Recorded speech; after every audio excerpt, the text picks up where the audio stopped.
बुद्ध और उनका धम्म नाम की पुस्तक में डॉक्टर अंबेडकर ने इसकी व्याख्या कैसे कि नवयान के लोग इसको मानते हैं, मतलब हीनयान के लोग कम आध्यात्मिक मानते हैं, महायान के लोग दैवीय खूब मानते हैं, नवयान के लोग इस व्याख्या को मानते हैं। ये क्या व्याख्या है? अंबेडकर ने नई व्याख्या क्यों की? क्योंकि उनके मन में दो बातें खटक रही थी। पहली बात यह कि 29 साल के व्यक्ति ने किसी बूढ़े को ना देखा हो, मृत को ना देखा हो, बीमार को ना देखा हो, यह मानने वाली बात नहीं है। वो इस चीज से बचना चाहते थे। दूसरी बात वो ये चाहते थे कि बिना बात के अलौकिकता इन घटनाओं में जो देवताओं का हस्तक्षेप इतना ज्यादा है वो नहीं होना चाहिए। क्यों होना चाहिए? तीसरी बात जो लिखी नहीं है पर उनके समर्थक ऐसा मानते हैं कि यशोधरा को लेकर भी एक उनके मन में भाव रहा होगा कि उसकी भूमिका भी सकारात्मक होनी चाहिए। उससे छिपके चले गए गौतम बुद्ध, ऐसा क्यों करना है? मिलके जाएं, बात करके जाएं। और चौथी बात, इतना महान व्यक्ति इतना बड़ा कदम जब भी उठाएगा केवल अपनी आध्यात्मिक भूख के लिए नहीं उठाएगा, कोई ना कोई सामाजिक भूमिका इस चीज के पीछे होनी चाहिए। और वो कहते हैं कि मोक्ष का विचार मैं नहीं मानता हूं बुद्ध वाला। मोक्ष का मतलब है इस दुनिया को इतना अच्छा बनाओ कि हर व्यक्ति के लिए जिंदगी मोक्ष जैसी हो जाए। मोक्ष को इहलौकिक ही होना चाहिए, ये डॉक्टर अंबेडकर ने खुल के लिखा है। नवयान महात्मा बुद्ध को पूरा नहीं मानता है। नवयान कई चीज नए तरीके से एक्सप्लेन करता है, जिसमें एक ये भी है, मोक्ष की धारणा भी है। इन वजहों से उनको लगा कि मैं एक नई तरीके से इस कहानी को कहूंगा। और मैं ये स्पष्ट कर दूं, कहानी में नयापन डॉक्टर अंबेडकर का अपनी ओर से बिल्कुल नहीं है, उन्होंने कहीं कहीं से लिया है। जनरली बुद्ध चरित्र को फॉलो किया है। इस प्रसंग में और एक आध और प्रसंग में उन्होंने बाकी परंपराओं की चीजों को स्वीकार कर लिया। क्या पृष्ठभूमि है? अब देखिए, एकदम नई कहानी। कहानी यह है कि शाक्यों का संघ था, आपको पता ही है। कपिलवस्तु शाक्यों का इलाका है, तो वो उसमें रहते थे। शाक्यों का जो भूगोल है तो समझ लीजिए कि शाक्य हैं, बीच में एक नदी है और नदी के इधर रहते हैं कोलीय। इस नदी का नाम है रोहिणी। ठीक, शाक्यों और कोलियों के भौगोलिक क्षेत्र के बीच में बहती है एक नदी रोहिणी। रोहिणी नदी के पानी का इस्तेमाल शाक्य भी करते हैं, कोली भी करते हैं। उसको लेकर समझौते हैं कि आप कितना पानी इस्तेमाल करेंगे, हम कितना पानी इस्तेमाल करेंगे, ये समझौते हैं। ये बैकग्राउंड है। शाक्य गणराज्य में एक नियम है कि जब कोई युवक 20 साल का होता है तो उसको परिषद का हिस्सा बनाते हैं। तो जब सिद्धार्थ 20 साल का हुआ, परिषद की मीटिंग हुई और कहा गया कि परिषद में जो नए युवक आने के लिए योग्य हैं उनमें सिद्धार्थ हैं, क्या किसी को आपत्ति है? किसी ने आपत्ति नहीं की तो संघ का हिस्सा बन गए। प्रतिज्ञा ली थी कि मैं शाक्य संघ के हित में सब संभव काम करूंगा और कोई ऐसा राजद्रोह या देशद्रोह नहीं करूंगा जो शाक्य संघ के खिलाफ होगा। 20 के थे, शादी हुई थी, संघ में शामिल हुए। अब आज 28 साल की उम्र में। 28 की उम्र तक क्या है कि सिद्धार्थ एकदम ठीक चल रहे हैं, मन में भाव आता संन्यास लेने का, पर जीवन जी रहे हैं। पेरेंट्स के साथ, पत्नी के साथ, बच्चा भी हो गया, वो सब निभा रहे हैं। और 28 की उम्र में अचानक क्या हुआ कि शाक्यों और कोलियों के बीच रोहिणी नदी के जल के बंटवारे को लेकर एक झगड़ा हो गया। झगड़ा थोड़ा सा बढ़ गया, तू मैं हो गई, हाथापाई हो गई कुछ लोगों में, जैसे आजकल भी होता है। सिंधु जल समझौता देखिए, भारत पाकिस्तान अब एकदम कब किस दिन क्या करेंगे समझ में नहीं आता है। राज्यों में देखिए, दिल्ली या उत्तर प्रदेश, हरियाणा, ये दिल्ली के बीच में जब झगड़ा होता है पानी को लेकर, ये भी झगड़ा होता ही है।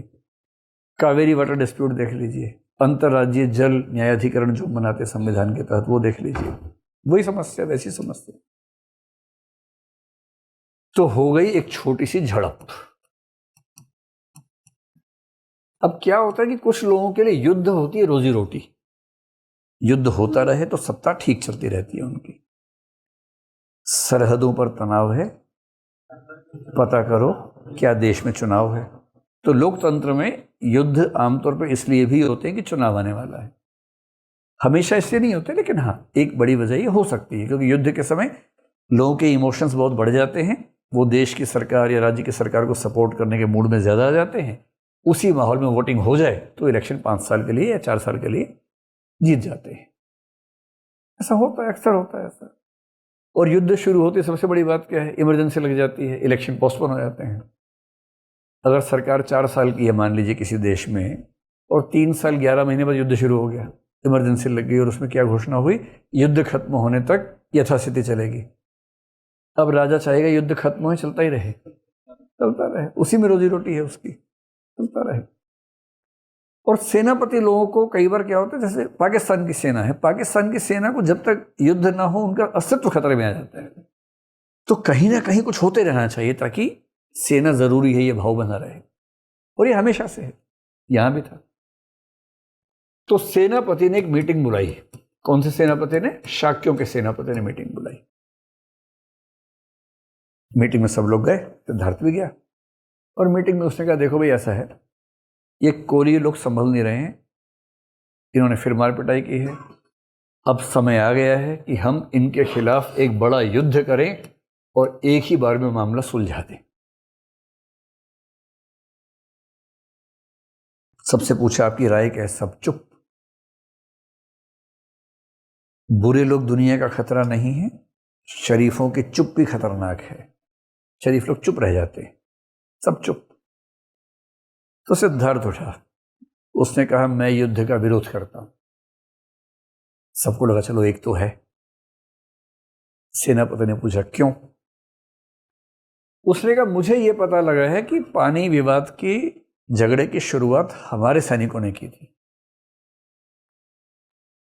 हम ये कैसे मान लें कि विवाद की शुरुआत कोलियों ने ही की है और हमें उनको दंड देना ही चाहिए? ये बात आज कहना आसान है कि हमारे सैनिकों ने शुरुआत की थी, बड़ा मुश्किल काम है, किसी भी देश में बड़ा मुश्किल काम है। पर सिद्धार्थ ने कहा, सेनापति ने कहा यह बात ठीक है कि शुरुआत हमारे सैनिकों ने ही की थी, पर पानी पर पहला हक भी तो हमारा बनता है, और कोली ये बार बार परेशान भी तो करते हैं। सिद्धार्थ ने कहा नहीं ठीक है, तो उसका दूसरा तरीका भी तो है। उसका तरीका यह है कि हम यहां से 2 व्यक्तियों को तैनात कर देते हैं, उनसे कहते हैं कि वो भी 2 व्यक्तियों को भेज दें, और ये 4 व्यक्ति मिलकर किसी एक को और जोड़ लें, और ये 5 लोगों का न्यायाधिकरण या पंचायत बना दीजिए, वो मिलकर फैसला कर लेंगे। इसमें युद्ध की क्या जरूरत है? पानी का बंटवारा ही तो करना है, युद्ध से क्या होगा? युद्ध से पहले खून बटेगा, पानी कैसे बटेगा? पानी जब भी बटेगा बातचीत से ही बटेगा। सेनापति को लगा कि ये तो बात भारी पड़ गई है, जनता समर्थन करने लगी सिद्धार्थ का। बोल के नहीं, चुपचाप। सेनापति से कौन पंगा मोल लेगा? मन ही मन में सेनापति बोला तुम सच्चे क्षत्रिय नहीं हो। उसने कहा मैं क्षत्रिय होने का मतलब बिना बात के हिंसा करना नहीं समझता हूं। सच्चा क्षत्रिय वो है जो तब तक युद्ध नहीं करता जब तक जरूरी ना हो, और जब जरूरी हो तो युद्ध से पीछे नहीं हटता है। गैर जरूरी युद्ध करना क्षत्रिय होने की निशानी नहीं है, और मैं इसे गैर जरूरी युद्ध मानता हूं। तो उसने उठ के 3-4 बड़ी बड़ी बातें बोली। अरे ये तो कायर आदमी है, अरे ये देशद्रोही है, ये है वो है, जो जिंदा है वो नहीं ऐसा कर सकता, कोलियों को मारना होगा, बताओ कौन हमारे साथ में है। वोटिंग करवा दी, इमोशनल पहले कर दिया था। तो वोटिंग में सेनापति जी जीत गए, तो तय हुआ कि युद्ध तो होगा। फिर अगली मीटिंग बुलाई गई अगले ही दिन। इस मीटिंग में डिसाइड करना था कि क्या अनिवार्य सैनिक सेवा लागू की जाए, और सेनापति का प्रस्ताव था कि 20 साल से 50 साल तक के प्रत्येक पुरुष के लिए अनिवार्य सैनिक सेवा का प्रस्ताव पारित करेंगे, और सारे के सारे युवकों को युद्ध में जाना पड़ेगा हथियार लेके। कल जिन्होंने हाँ हाँ किया था, नारे लगाए थे, आज उनकी हालत खराब थी। कल तक तो ये था कि ये लोग जाएंगे लड़ने के लिए, मजा आएगा। आज तक ये ही जाना है युद्ध में, कोई दूसरा जाए। आपको टीवी पे देखना हो तो क्या दिक्कत है? टीवी पे, यूट्यूब पे देख रहे हैं, अरे क्या बात है, ईरान पे क्या हमला किया, वाह वाह वाह वाह वाह, अरे राष्ट्रपति मार दिया, क्या बात है, इसको मार दिया, उसको मार दिया, अरे तेल का टैंकर जला दिया, वाह क्या हमला किया है। इनका पूरा पोत मार दिया, 120 सैनिक डूब गए। अरे वाह, वीडियो देख रहे हैं, मजा आ रहा है। खुद पोत पे बैठो, स्ट्रेट ऑफ हॉर्मुज में जाओ जरा एक बार, फिर बताओ कि युद्ध में कितना मजा आता है। तब लगता है कि ना भाई, जरूरी हो तो युद्ध करेंगे, गैर जरूरी जीवन में भी नहीं करना चाहिए। बिना बात के क्यों युद्ध करना? जरूरी है तो कीजिए, बिना बात के क्यों करना युद्ध? तो जाहिर वाली बात है, जंग तो खुद एक मसला है। जंग क्या मसलों को हल करेगी? जंग से क्या समाधान होता है? अब ये हुआ, सब लोग बैठे हैं। सेनापति ने कहा, मैं प्रस्ताव करता हूं कि 20 से 50 साल के सभी युवकों को अनिवार्य सैनिक सेवा के लिए बाध्य किया जाए। सब चुप। सिद्धार्थ ने कहा, मैं विरोध करता हूं, मैं युद्ध में भाग नहीं लूंगा। सेनापति ने कहा, डरपोक हो। बुद्ध ने मेरे ख्याल से कहा होगा, अकेले में आके देख लो एक बार। भाई सैन्य विद्या तो थी उनके पास, ऐसे ऐसे 5 सेनापति संभाल लेंगे। पर बात यही है ना कि ताकत है तो इस्तेमाल कर ही देना, इससे क्या मतलब है? ताकत संभाल के रखनी है। ताकत का इस्तेमाल बहुत विवेक के साथ होना चाहिए। सबसे अच्छे आईपीएस वो हैं जो जिंदगी भर एक डंडा तक किसी को नहीं मारते और तब भी शानदार काम करते हैं। ताकत है, इस एहसास से ही काम हो जाते हैं। ताकत के दुरुपयोग की जरूरत नहीं पड़ती है। बात बात पर ठाएं ठाएं करने वाले वो समझदार लोग नहीं होते हैं। ताकत है, अच्छी बात है, ताकत का दुरुपयोग क्यों करना है? तो सेनापति ने कहा, आपको पता है कि ऐसा करने पर हम आपको दंड दे सकते हैं, और आपने शाक्य गणतंत्र के पक्ष में जीवन जीने की शपथ ली थी। सिद्धार्थ ने कहा, मैं तो शाक्य गणतंत्र के पक्ष में ही बात कर रहा हूं, विरोध में तो आप बात कर रहे हैं।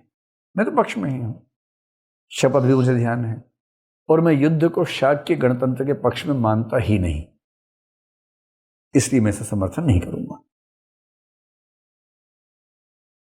तो उसने कहा, हम आपको दंड देंगे, और आप ध्यान रखिए, हम आपको देश से निकाल भी सकते हैं, मृत्यु दंड भी दे सकते हैं राजद्रोह के आरोप में। सिद्धार्थ ने कहा कि आपकी इन्हीं हरकतों की वजह से कौशल नरेश का हम पर प्रभुत्व बढ़ता जा रहा है, क्योंकि जैसे ही उनको पता लगता है कि इस राज्य के भीतर इतने झगड़े हैं, उनकी शक्ति हम पर और हावी हो जाती है। कौशल नरेश समझ पा रहे हैं ना? प्रसेनजीत सेनापति कह रहे हैं कि आप कौशल नरेश के नाम से हमको डरा रहे हैं। कह रहे, मैं डरा नहीं रहा हूं, वस्तुस्थिति बता रहा हूं। और रही बात मुझे मृत्यु दंड देने की, तो मैं उसके लिए हंसकर तैयार हूं। मैं युद्ध में भाग नहीं लूंगा। आप मुझे मृत्यु दंड देना चाहें आज ही दे दीजिए, मुझे बिल्कुल दिक्कत नहीं है। देश निकाला देने, देश निकाला दे दीजिए, मुझे कोई दिक्कत नहीं, पर मैं युद्ध में शामिल नहीं होऊंगा। उसने कहा, हम आपके परिवार का सार्वजनिक अपमान भी कर सकते हैं। अब बुद्ध थोड़ा परेशान हो गए कि मुझे मारना मार लो भाई, देश से निकाला निकाल लो, परिवार को बीच में मत लो। अब बुद्ध के पास 3 ऑप्शन थे। एक ऑप्शन था कि मृत्यु दंड या देश निकाला स्वीकार कर लें, एक था कि युद्ध में भाग लें और लड़ें, और एक था कि परिवार का अपमान, सार्वजनिक अपमान होने के लिए यहां करें। तो बुद्ध ने कहा, मैं युद्ध तो लड़ूंगा नहीं, मैं ये भी नहीं चाहूंगा मेरे परिवार का अपमान हो। मेरा निवेदन है कि मुझे मृत्यु दंड या देश निकाला, जो भी सभा उचित समझे फैसला करें, मैं दोनों के लिए तैयार हूं। तो किसी ने कहा कि अगर हमने इसको देश निकाला दिया, मृत्यु दंड दिया, तो प्रसेनजीत को पता लग जाएगा, युद्ध भी उसको पता ही होगा, वो समझ जाएगा कि युद्ध करने के लिए इसको मारा गया है, तो वो हमें नहीं छोड़ेगा। तो गौतम ने कहा, एक काम करते हैं, इसका समाधान मैं ही निकालता हूं। मैं ऐसा करता हूं, मैं संन्यास ले लेता हूं, प्रव्रज्य धारण करता हूं, और कपिल वस्तु छोड़ के चला जाता हूं। अब क्योंकि मैं संन्यास लूंगा, ना आपने मुझे देश निकाला दिया, ना आपने मुझे मृत्यु दंड दिया, संन्यास स्वेच्छा से लिया है, तो इस बात से किसी को क्यों फर्क पड़ेगा कि मैं यहां हूं या नहीं हूं। सेनापति और उसके जो समर्थक लोग थे, उनको लगा हाँ ये आइडिया ठीक लग रहा है। तो उसने कहा, लेकिन संन्यास लेने के लिए माता पिता की अनुमति चाहिए। बोला, वो आप छोड़ दीजिए, वो मेरी जिम्मेदारी है, मैं वायदा कर रहा हूं तो मैं लूंगा संन्यास। सहमति बन गई कि गौतम बुद्ध संन्यास लेंगे। और तभी एक तरुण सा युवा सा लड़का उठा, उसने कहा, हुजूर एक बात और बताइए, ये लेंगे सन्यास, 2 दिन बाद आप युद्ध कर देंगे, प्रसेनजीत को पता लगेगा। इतनी कॉमन सेंस तो किसी में भी होती है कि युद्ध के 2 दिन पहले सन्यास लिया है तो जरूर इन दोनों बातों में कोई संबंध रहा होगा।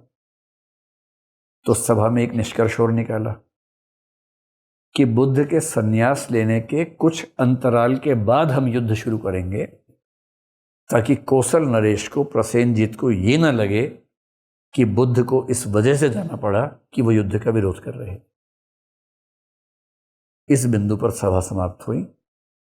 गौतम बुद्ध का महाभिनिष्क्रमण इसलिए नहीं था कि एक मुर्दा देख लिया, एक बूढ़ा देख लिया, एक बीमार देख लिया, इसलिए था कि अपने समाज को, अपने राज्य को एक अवांछित युद्ध से बचाने के लिए उन्होंने अपनी ओर से बेस्ट एफर्ट किया। वो एफर्ट चला नहीं चला अलग बात है, और ये बात ध्यान रखना है, ये डॉक्टर अंबेडकर की व्याख्या है, कई और लोगों की व्याख्या है, ये बुद्ध चरित्र की व्याख्या नहीं है। तो इस पर ऐसा नहीं है कि हमें सहमत होना जरूरी है, लेकिन हाँ एक इंटरप्रिटेशन उन्होंने की है।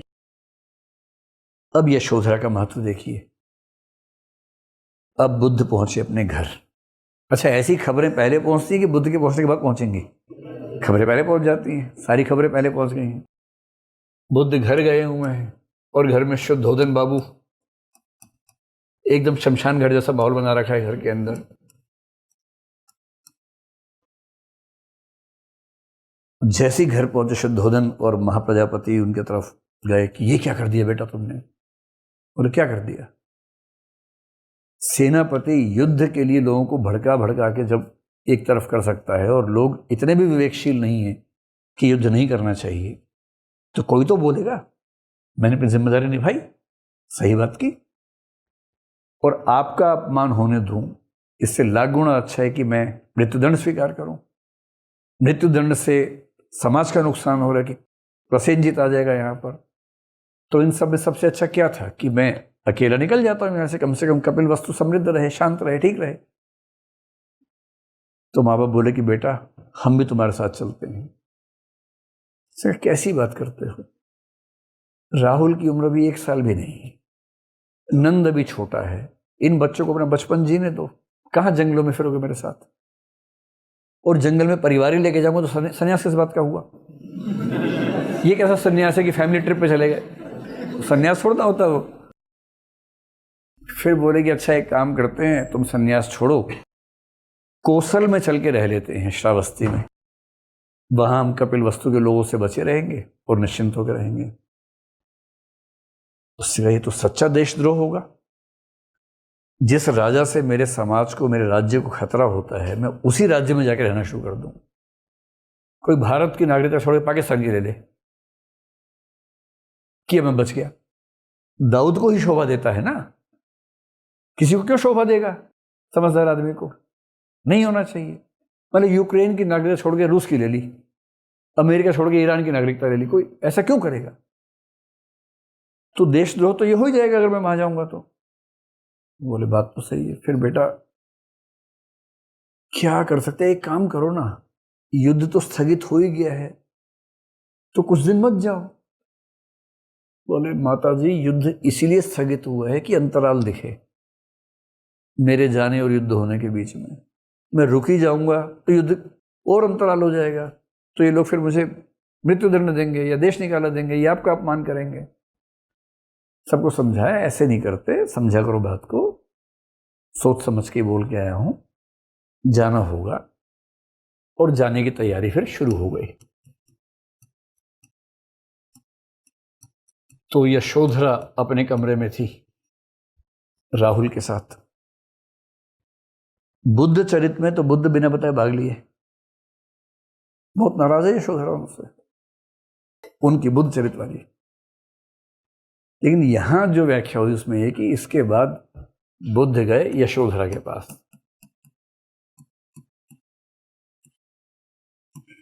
देखिए 1920 के आसपास महर्षि शरणगुप्त ने किताब लिखी थी यशोधरा। उसमें यशोधरा को बहुत ही महान तरीके से पेश किया। कैसे पेश किया? एक तो यशोधरा इस बात से बहुत नाराज है कि मुझे बिना बताए चले गए। एक कविता बहुत प्रसिद्ध है, सखी वे मुझसे कह कर जाते, मतलब सिद्धि हेतु स्वामी गए यह गौरव की बात, पर चोरी चोरी गए यही बड़ा व्याघात।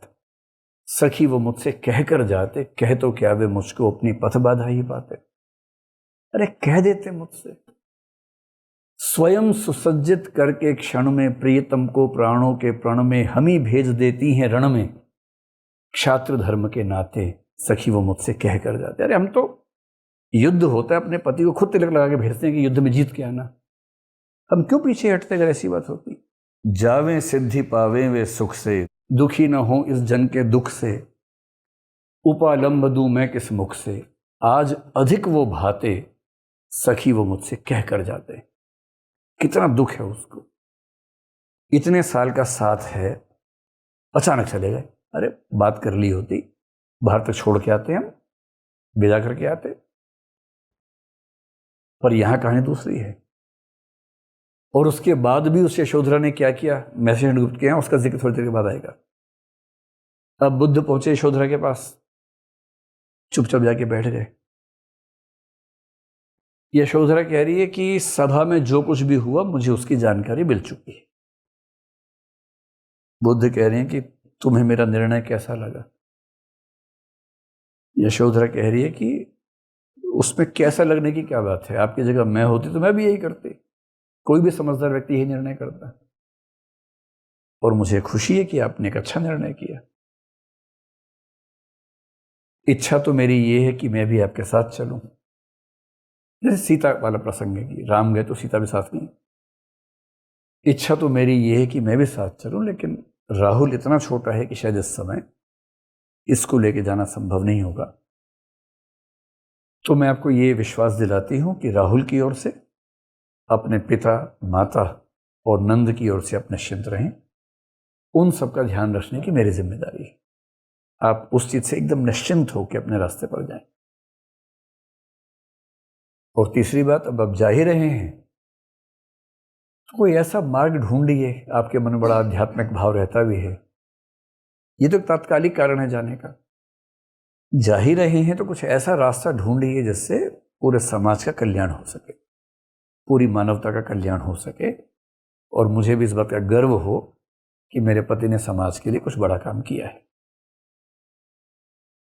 अब ये सुन के बुद्ध को कैसा लगा होगा, सीधी सी बात है, आंखों से आंसू आ गए होंगे। उनके मन में यशोधरा के लिए सम्मान इतना बढ़ गया, उन्होंने सोचा नहीं था कि ऐसा रिस्पॉन्स मिलने वाला है। और तब वहां से बुद्ध निकले हैं यशोधरा से पूरी सहमति लेकर। यह होता है एक परंपरा को डेमोक्रेटिक तरीके से रीडिफाइन करना। फिर अंबेडकर वहां से, मतलब अंबेडकर की किताब में फिर बुद्ध वहां से गए हैं। और जब गए हैं तो वो चाह रहे थे किसी को पता ना चले, चुपचाप चला जाऊं। केवल एक अपने कजन से कहा, महानाम से। अब बताओ कौन है महानाम? किसी का तो बेटा है, और जिसका बेटा है उसके नाम के अंत में दन आता है, क्योंकि सबके नाम में आता है शुद्धोदन, अमितोदन, शुक्लोदन, शाक्योदन, द्योतोदन, सब धन वाले ही हैं। कौन? शुक्लोदन। हाँ, तो महानाम जो है चचेरा भाई है, शुक्लोदन का पुत्र है। गौतम ने इनसे कहा कि भैया महानाम, वो जो वस्त्र होते हैं सन्यासियों वाले वो लेके पहुंच जाना भारद्वाज ऋषि के आश्रम में, वहीं जाके मैं सन्यासी बनूंगा और किसी को बताना मत। पर ऐसी बातें कहाँ छुपती है। जब वो वहां पहुंचे तो माँ बाप वहीं खड़े हुए थे, पहले से जनता वहीं खड़ी हुई थी पूरी की पूरी। तो भारद्वाज ऋषि के आश्रम में पहुंचे और उन्होंने वो सब क्रियाएं करके उन्हें सन्यासी का वेश दिया। महानाम को उन्होंने अपने कपड़े और गहने दिए कि इसको तुम लेके जाओ। अब जब वो चलने लगे, पूरी जनता पीछे पीछे चल रही थी। चलते चलते पहुंच गए अनोमा नदी के निकट। बुद्ध चरित में अनोमा नदी के निकट कौन कौन पहुंचे हैं? बुद्ध के साथ छन्न और कंथक हैं सिर्फ। यहां पूरी जनता पहुंच गई है पीछे पीछे। अब सामने नदी है, नदी पार करनी है। अब बुद्ध ने घूम के सबको नमस्ते किया और कहा, देखो कहीं से तो जाना ही होगा वापस, तो यहीं से क्यों नहीं? लोग रो रहे थे। उन्होंने कहा, देखो मेरा जाना तो छोटी सी बात है, मैं तो कोशिश करके भी युद्ध नहीं रुकवा सका, पर अगर आप लोग चाहेंगे, कोशिश करेंगे तो युद्ध रुक जाएगा और आप सबके घरों में किसी ना किसी का खून जो बह सकता है वो बच जाएगा। इसलिए कोशिश करो कि युद्ध ना हो। मेरा जाना छोटी सी बात है, लेकिन अगर मेरे जाने की कीमत पर भी युद्ध रुक सकता हो तो इससे बड़ी कोई बात नहीं। और इसके बाद जनता लौट गई, बुद्ध अपने रास्ते पर आगे बढ़े। और आपके मन में सवाल आ सकता है कि बुद्ध ने जो ऐसी व्याख्या की, ये कहाँ से ली व्याख्या? क्या इसके पीछे कोई सोर्स है या हवा में इस बात को मान लिया है? 4 प्रेरणाएं थी बुद्ध के, इनके डॉक्टर अम्बेडकर के सामने। आपने कृष्णा जी अर्जुन केलुस्कर का नाम पता नहीं सुना कि नहीं सुना। ये वो व्यक्ति हैं जिनका असर अम्बेडकर के जीवन पर सबसे ज्यादा था। जब डॉक्टर अम्बेडकर ने 10वीं क्लास पास की तो वो दलित समाज में 10वीं क्लास पास करने वाले पहले व्यक्ति थे। वो चौथी से ही पहले व्यक्ति हो गए थे। जब चौथी क्लास पास की, बहुत बड़ा उत्सव हुआ कि हमारे समाज में पहली बार चौथी क्लास किसने की है। 10वीं की तो बहुत बड़ी बात हो गई।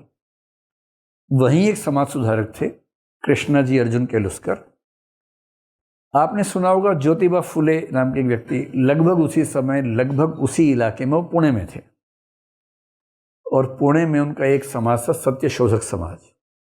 सत्यशोधक समाज के मेंबर थे कृष्ण जी अर्जुन केलुस्कर, तो समाज सुधारक थे। जब पता लगा कि 10वीं क्लास में इस बच्चे ने अच्छे नंबर लिए हैं, और इनके पिताजी, डॉक्टर अम्बेडकर के पिताजी रामजी सकपाल नाम था उनका, वो इनके मित्र थे केलुस्कर के। तो केलुस्कर साहब ने डॉक्टर अम्बेडकर को, तब वो डॉक्टर नहीं थे, बालक अम्बेडकर को एक किताब दी, अपनी ही लिखी हुई किताब दी। उस किताब का नाम था गौतम बुद्धाचे चरित्र। मराठी की किताब थी, 1898 में छपी थी। और ये किताब उन किताबों में है जिनमें गौतम बुद्ध को एक दैवीय व्यक्ति के रूप में दिखाने के बजाय एक सामाजिक क्रांतिकारी व्यक्ति के रूप में दिखाया गया था। तो ध्यान रखना है कि डॉक्टर अम्बेडकर ने पहली बार जिस बुद्ध को पढ़ा वो ये वाले बुद्ध थे। और इस किताब में भी रोहिणी नदी का जिक्र आता है।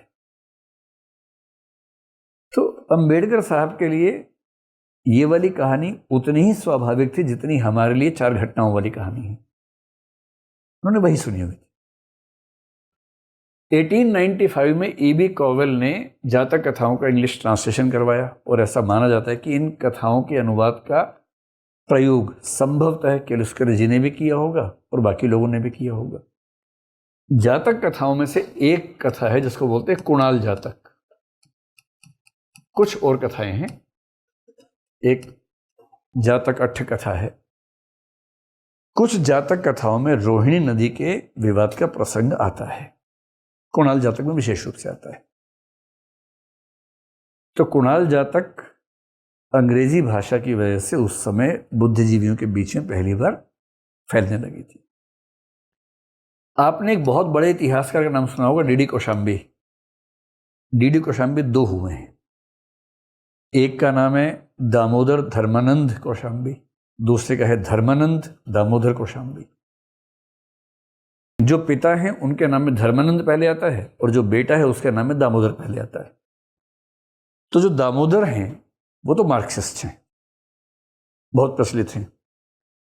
उनके पिता धर्मानंद दामोदर कौशाम्बी जो थे वो महात्मा बुद्ध के बहुत बड़े एक्सपर्ट माने जाते थे। उन्होंने पूरी जिंदगी में बुद्ध पे ही रिसर्च की।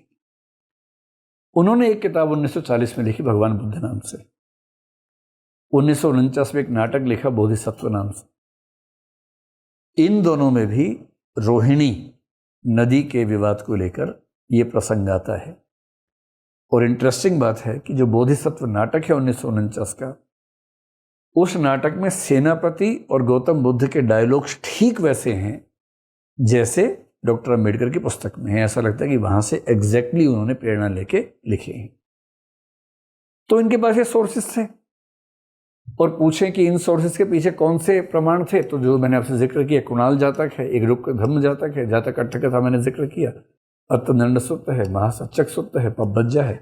ये सारे के सारे रेफरेंसेस इस्तेमाल किए हैं डी.डी. कौशाम्बी ने और इस्तेमाल किए हैं केलुस्कर जी ने, और जिन भी लोगों ने इस कहानी को प्रस्तुत किया उनके पीछे ये बात थी।